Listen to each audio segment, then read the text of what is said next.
नमस्कार, आप देख रहे हैं तहसन न्यूज और मैं कन्हैया कुमार।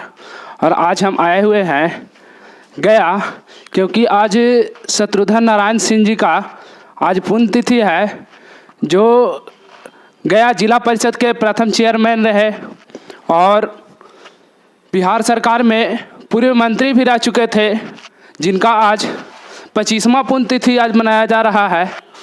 तो उनके आज परपौत्र हैं आर्य चिंत जी। उनसे कुछ जैसे उनके बारे में जानकारी लेते हैं, उनके जीवनी के बारे में, कि वे जब नौजवान थे, जैसे छात्र जीवन में थे, तो उनको किस तरह से यातनाएं दी गई थी, क्योंकि उनके रीजन में अंग्रेज़ों की सरकार थी। तो उस समय उनको क्या क्या यातनाएं दी गई थी, उसके बाद उस यातनाएं से निकलकर किस प्रकार से गया जिला परिषद के प्रथम चेयरमैन बने और उसके बाद बिहार सरकार के पूर्व मंत्री भी रहे थे।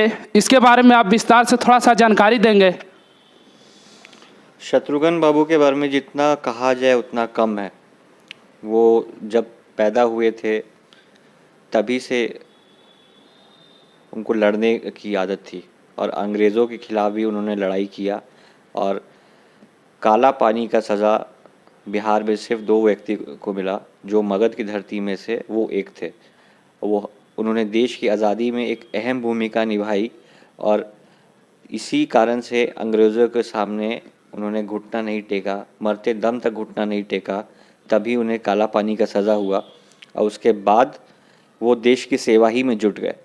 वो मगध की धरती पे पहले डिस्ट्रिक्ट बोर्ड के चेयरमैन बने और पता नहीं कितनों को उन्होंने नौकरियां दी जी। और वही नौकरी सब के कारण आज भी कितना परिवार चल रहा है और कितना परिवार अनाज खा रहा है। जैसे उनके रीजन में जब उनके पत्नी टिकारी कोच विधानसभा से विधायिका बनी, तो वे अपने कार्यकाल में शिक्षा जगत के लिए भी अलग जगाए थे। जैसे आज उनके गांव सिंधुवारी में राजकुमारी देवी जी का +2 हाई स्कूल है। तो बहुत सा कार्यकाल अपने कार्यालय में अपने कार्यकाल में भी किए थे राजकुमारी देवी जी। इसके बारे में अब थोड़ा सा।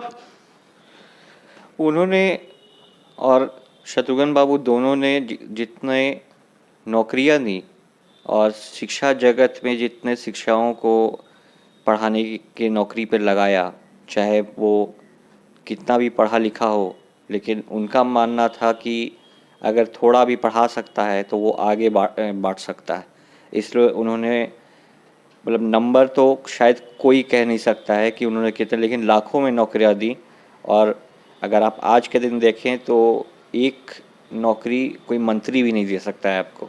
सिर्फ ये सब बोलने का बात है कि सरकार नौकरियां दे रही हैं या कुछ दे रही हैं, लेकिन मेरे पूर्वज और उस ज़माने के नेता जितना नौकरियां दिए और आज भी वही नौकरियों के कारण लोग उनकी पीढ़ी खा रही है। चाहे वो सिंधवारी हो, चाहे मगध, कोई भी आप ले लीजिए, चाहे वो गया हो, टेकारी हो। तो इसलिए उनका भूमिका कभी ख़त्म ही नहीं हो सकता शिक्षा जगत से अगर बात किया जाए तो। जैसे उनका कार्यकाल रहा, तो उनके कार्यकाल में अभी है भी नहीं, तभी भी उनके प्रति लोगों को इतना सम्मान मिलता है। उसके बारे में आप क्या कहना चाहते हैं? सम्मान तो उन्होंने कमाया इसलिए मिलता है और उन्होंने ऐसा काम किया। अगर कोई भी इंसान ये इस राह पे चलेगा तो उन्हें उसको सम्मान मिलना ही मिलना है। इसलिए और उनके योगदान के बारे में तो जितना कहा जाए, जितना बोला जाए, आज भी लोग उनके बारे में बात करते हैं गांव में। और कितने लोग हैं जो बूढ़े हो गए, 80 साल 85 साल के लोग हैं और उनका बेटा परपोता नौकरी कर रहा है। वही नौकरी कर रहा है जो उनके परदादाजी या दादाजी को शत्रुघ्न बाबू ने दिया था। इसलिए उनके घर में रोटी भी उसी कारण आ रहा है, इसलिए लोग याद करते रहते हैं। और ऐसे ही नेता खोजते हैं जो आज के दिन में खोजना बहुत मुश्किल हो गया। जी, जानकारी देने के लिए आपका बहुत बहुत धन्यवाद।